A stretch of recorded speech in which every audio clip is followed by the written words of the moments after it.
I'm Amy Sunju Choi. And I'm Rebecca Sophia Lehrer. And we are the Mashup Americans. Wait a minute. Can you say that again? You heard me. Rebecca Sophia Lehrer. That is a lot of name. What is going on there? Yeah, just who I am. Well, it's like biblical name, a good Jewish name. All my cousins we're Rebecca, Rachel, Sarah, and Leah on one side. And my parents I was the first girl on both sides. So it was like, how can I represent both, great grandmothers who had passed away, who I could take their name, because in Jewish tradition, you can't be named after anybody who is alive, or at least in Ashkenazi Jewish tradition. So we've got a Jewish name, we've got great grandmothers, and then many last names, which is like a whole Latin thing too. You keep everybody's names in, you got to represent everybody and tell your whole life history. It's sort of DNA strands just in your name. And then names have to be good in different cultures. It's just like, that's it. That's my name. Well, you got a lot of stuff going on, and I am happy to see it all. Thank you. I mean, I feel pretty good about it, except when I have to get monogrammed things, but... So what about your name? Oh, well, Amy is pretty straightforward. My parents immigrated here from Korea in the 70s, so Jimmy Carter was in office when I was born in 79, so I was named after Amy Carter, who's just running around the White House at the time. And also, Amy, easiest name on earth to pronounce for immigrants. I think that was a really strong choice. I think it's good to pick a name you can pronounce easily. But, what about... Sunju. The silent H. Sunju. There's not even... There's no H. Maybe not so porny, but there's a silent H. But there's no H. It's just like, such a trick. So Sunju is my Korean name and also my official middle name. So, a lot of Korean American kids, they'll have like a Korean name that is their name in their family, but it's nowhere official. Mine is documented. It's on my birth certificate, and it's really special to me because in Korean culture, you share a generational name with your siblings. So my sister and I both share the Sun. Her Korean name is Hana, I'm Sunju, and it's something that I passed on to my own kids. So their Korean middle names are Chae-sun and Mi-sun. So yeah, obviously we're pretty into names and naming traditions, which are so amazing. And I love learning about different cultural naming traditions because they're so beautiful and varied. And as mashups, we talk a lot about names. I mean, you and I, it's one of the first conversations we had about mashup life when we were thinking about starting the Mashup Americans and telling these stories. What do our names mean? Why do we agonize so much about what to name our kids? What are our Starbucks names, which, as we've discussed, are just, Rebecca and Amy, and don't even get us started on last names. What if everyone in your immigrant family pronounces their last name differently? Oh my God, so stressful, so much identity crisis happening. But, it's a name is a declaration of ourselves, and it's a complicated declaration for mashups who have multiple identities and cultural traditions. I mean, look at your name. It's a perfect example. It, carries the weight of history and the promise of the future. So names have come up in so many of our podcasts, whether it's Donald Trump's family changing their name, Padma Lakshmi trying to go by Angelique as a teenager, which is... I mean, that's my favorite. That's the best. I'm going to start going by Angelique now. Right, because you're she was trying to seem more, quote-unquote, American, normal American, but then she chose Angelique. I love it. So good. I mean, not too so getting harassed by Uber drivers about the meaning of her name. Did you know that it's a Muslim name? She's like, oh, no, I didn't know that my name is a Muslim name. Thank you for Ooh, surprise. Explaining my name. But today we're actually going to just go deep on names.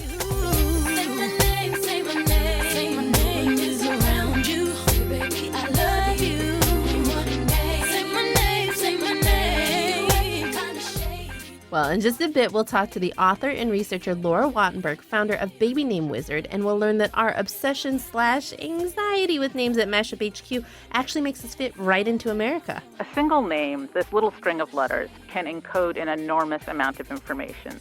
It's not perfect, but it's going to give us pointers to your sex, your ethnic background, potentially your race, religion, age, and even socioeconomic status. It's a really powerful signal, and people do perceive it whether they try to or not. America, we're obsessed with names, and Laura is going to tell us why. By the way, we love it when you write to us and we get to learn all your fabulous mashup names. In fact, you can go right now to our Facebook page at facebook.com/mashupamericans and share your Starbucks name with us because we would love to learn more. We want to hear from you. But first, we're going to ask one of our favorite podcast personalities and people about his name. Rico Galliano is the co-host of the Dinner Party Download, and you should know it's a weekly arts and culture show, but you should also know that his very interesting name features a silent letter. Rico. Suave. Rico. Rico Galliano, how do you mash up? I am a Sicilian on my father's side, and I am a Polish Jew on my mother's side, which I've learned is not necessarily the most rare of matchups. What, really? Yeah, I think there are a lot of, well, at least a Jewish and Italian. They seem to get along. Yeah, there's dark hair, guilt, of it. loudness. Yeah, more loudness on the Jewish side in this particular instance, I think. Really? Yeah, I'd say so.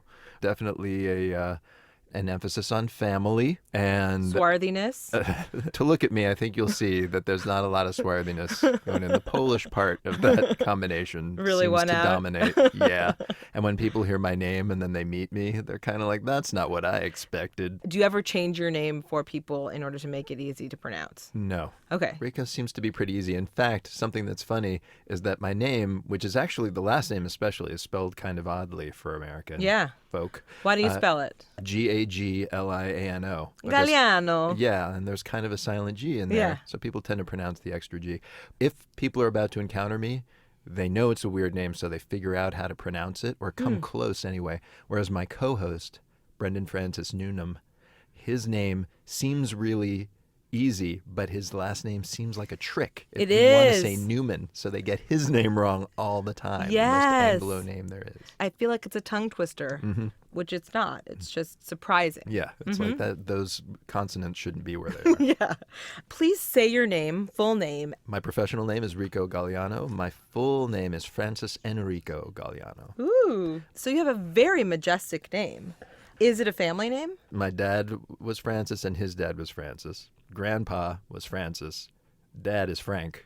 They have always called me Rico by the middle name. And there are two reasons for the name Enrico as my middle name. One is that my Jewish grandfather's name was Henry, and the Italian version of Henry is Enrico. Yep.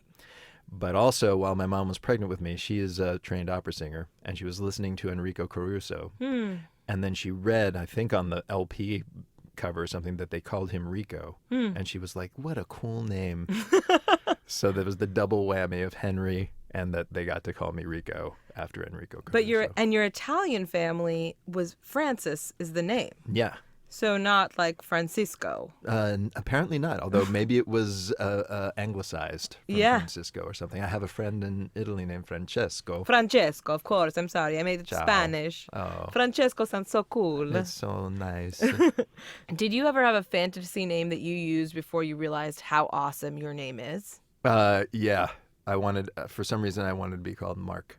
Yeah, sure. I don't know. Yeah, why sure? Because it's like Explain the it. era you're from. Yeah. I feel like a Mark, you could be, I really wanted to be called Jason. I As a didn't. woman? I'm saying you might say that.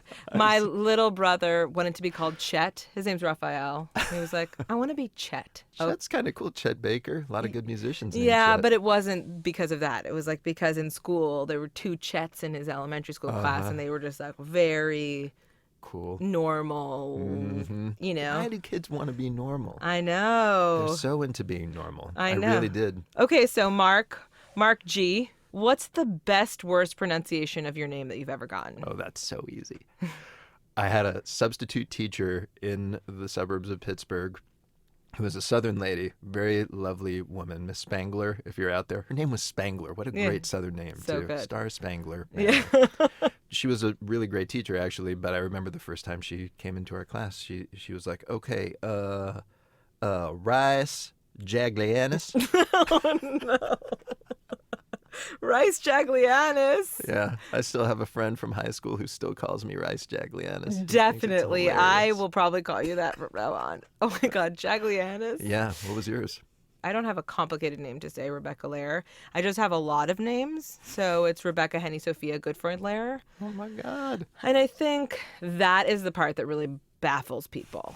Like, it's hard enough getting somebody's name in your head when Yeah. you first meet them at all. Yeah. Like, I probably met you 3 times before I fully processed Totally. the name that goes with your face. Totally. And there's so many more names. There's so many names. So what advice do you have for folks with long, complicated, mashy names? It's tough because I think people should be whoever they want to be, and if they're really into their long, complicated, mashy name, they should use it. But I think just give people a second to process it, and don't maybe think that they're going to get it right the first time, because they probably won't. And How if do you you're- correct people? Yeah, that's hard. I think a gentle, it's like, oh, actually, I prefer such and so, and even maybe acknowledging if you have a very long, complicated name. I know it's difficult. I prefer it like this. If you mess it up, don't worry about it. Mm-hmm. It could be good. But at least it's kind of like the French, right? If you try to speak their language, they seem to appreciate it a little bit. Thanks for doing this. It was fun. Rico. Suave. Rice galinas? I can't. I can't do it. No wonder he wanted to be called Mark. Rice Gallant. Can you imagine? You're in class? That's so horrible. Rico Galliano, not Rice Galanis, co-hosts the Dinner Party Download, which is also produced by American Public Media. What's your name? Baby, what's your number? Speaking of names, we love the name Veronica Moreno 010308. And Veronica happened to write an amazing review of the Mashup Americans on iTunes. She says, "Girls are awesome. Listen to the podcast. They have highly insightful and interesting things to say and school us with. Keep up the great work, ladies." Thank you, Veronica. So if you're also loving our podcast, and we hope you are, do us a solid and head to itunes.com/mashup. Leave us 5 stars, write us a review. We love hearing from you. Back to the show. Names. So we were lucky enough to catch up with Laura Wattenberg, the baby name wizard, and hopped on the phone for a little LA, New York, Boston conference call to talk about names. Laura is a researcher and author, and she's the first names expert to study the cultural implications of name trends. She has a database of tens of thousands of names that she adds to every year as more names get invented. Yes, invented. I mean, we're just making shit up here. That's America. crazy.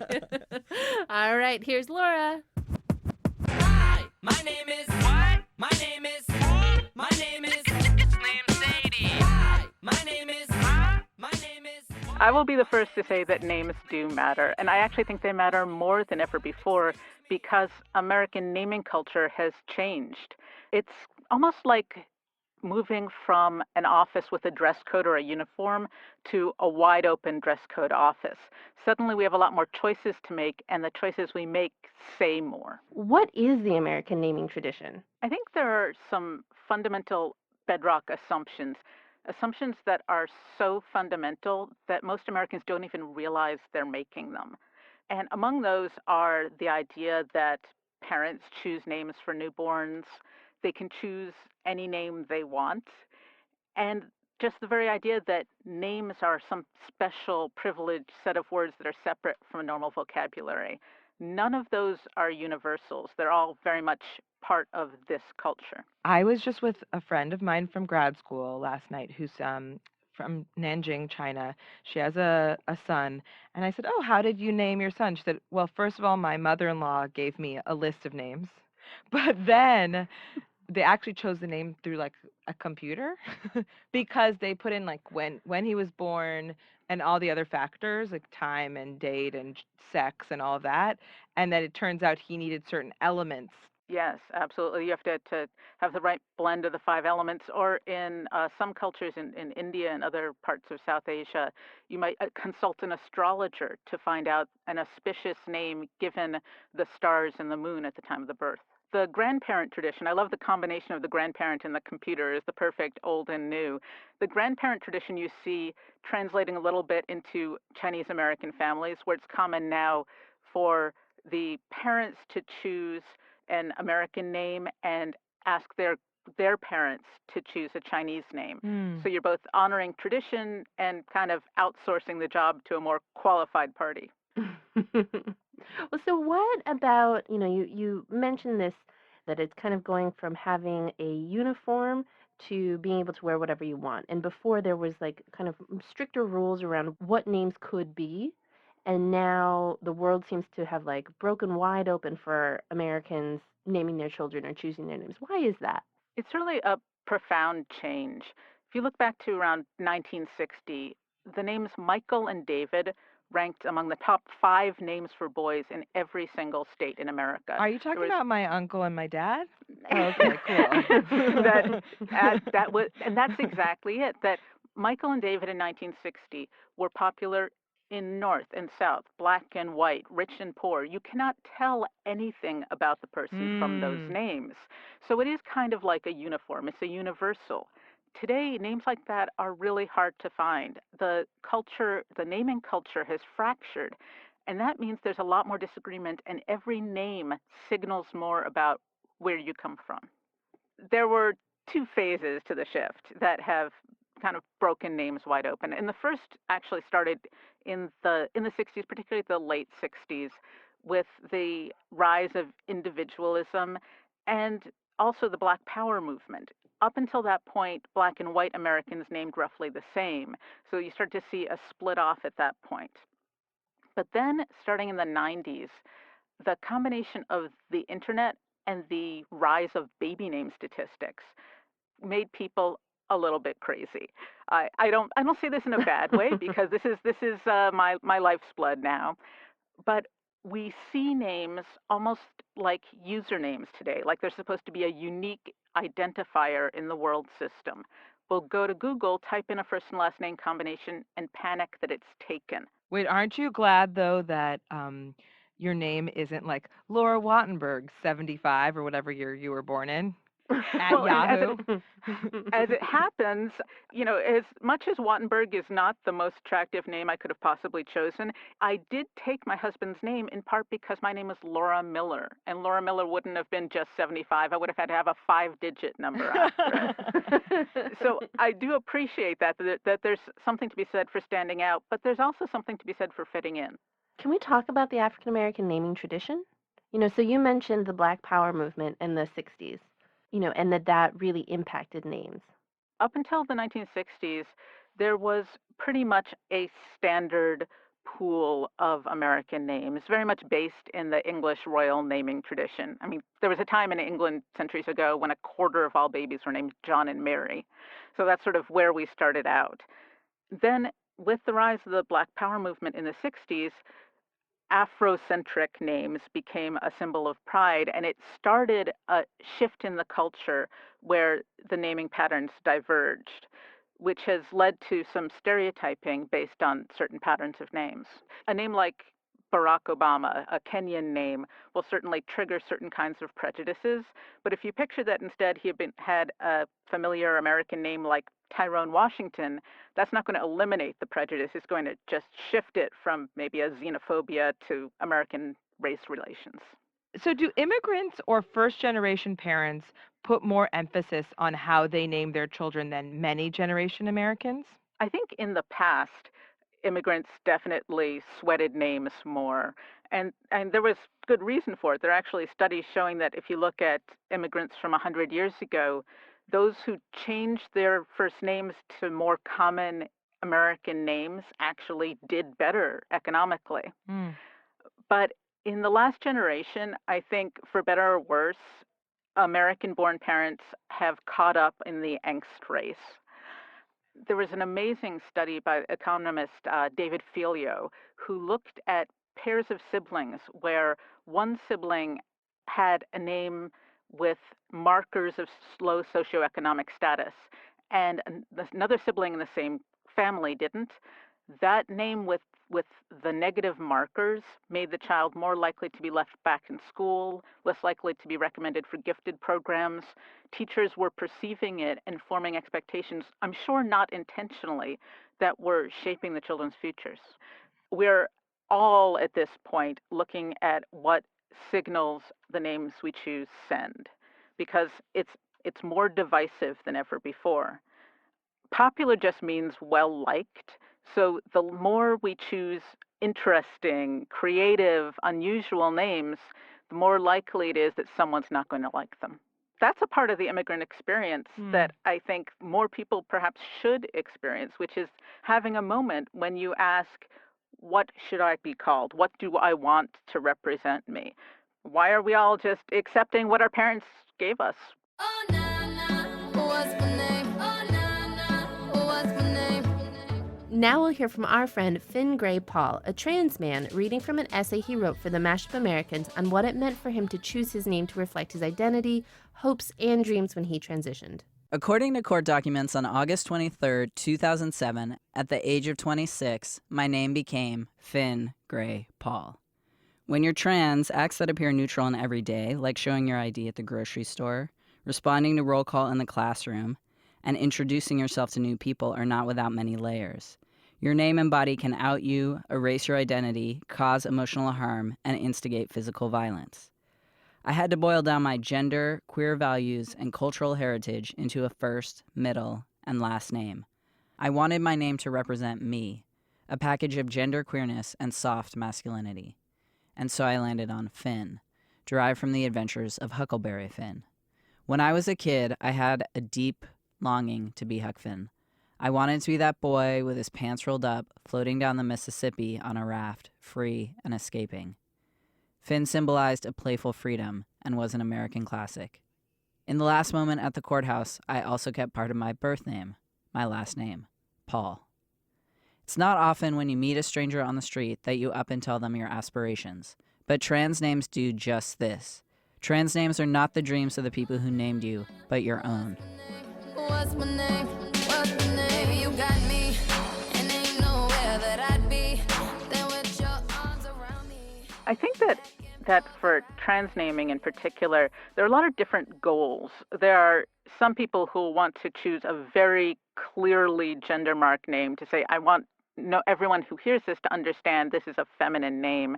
And there are some who do exactly the opposite, and they want to represent maybe a more fluid identity. I actually think it's remarkable how few people to change their names. There's still a taboo about it, even to the point that parents write to me in a panic because they want to change. They don't like the name they gave their 3-month-old and are worried it's going to be scarring to change the name when they're still calling them little boo-boo. Yeah, you're like, that kid does not know its name yet, so don't even, just chill. My friends in high school renamed me Chloe, which at the time was a very rare name, and they decided that's what I should have been. That's the name they were picking at the age of 15, and that's the name that at the age of 30 they'd all be giving to their children. Wow. I know so many 2-year-old Chloes. Now people are trying to retrace their roots in some way. So all these Michaels and Davids, that now their children have much more, in some ways, I don't even know, German names or traditional Irish names or, names that reach back in some direction.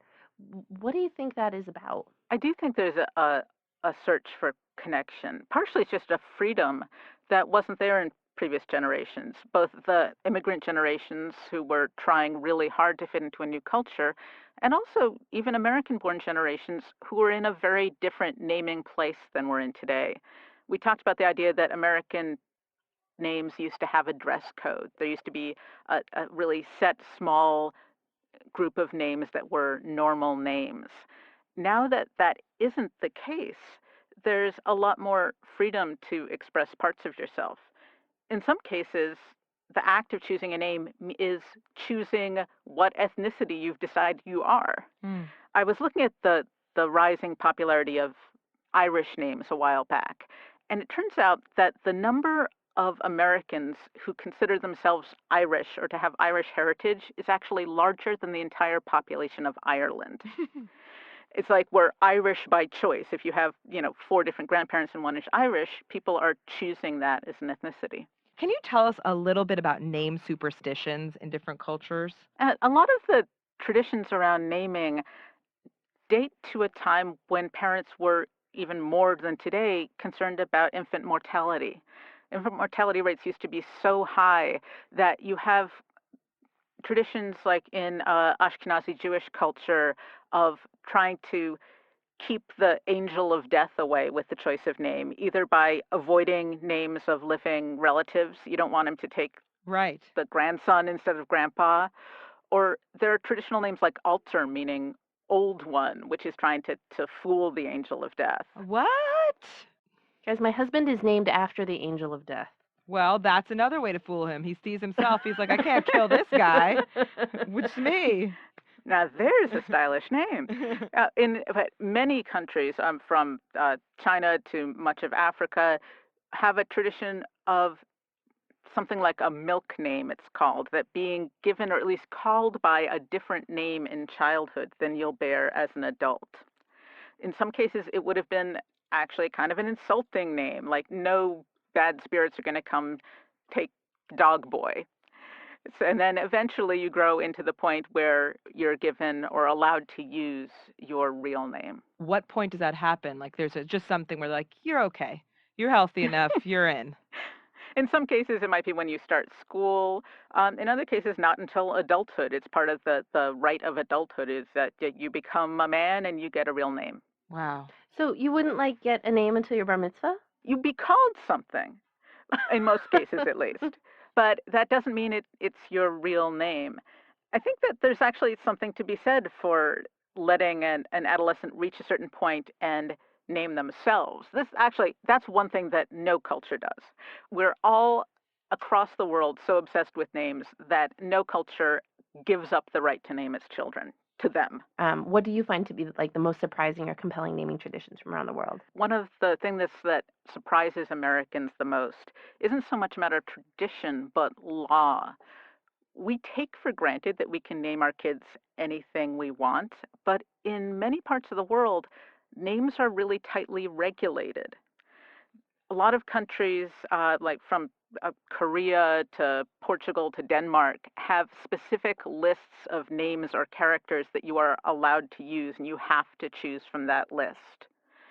It's part of a culture often expresses its values, or a nation does, in what it lets you name your children. Wait, can we then talk about somewhere like in Europe, does this new influx of immigrants that, that has been changing so rapidly in the last several years because of the refugee crisis and a lot of just global migration, how does that impact these kind of naming rules?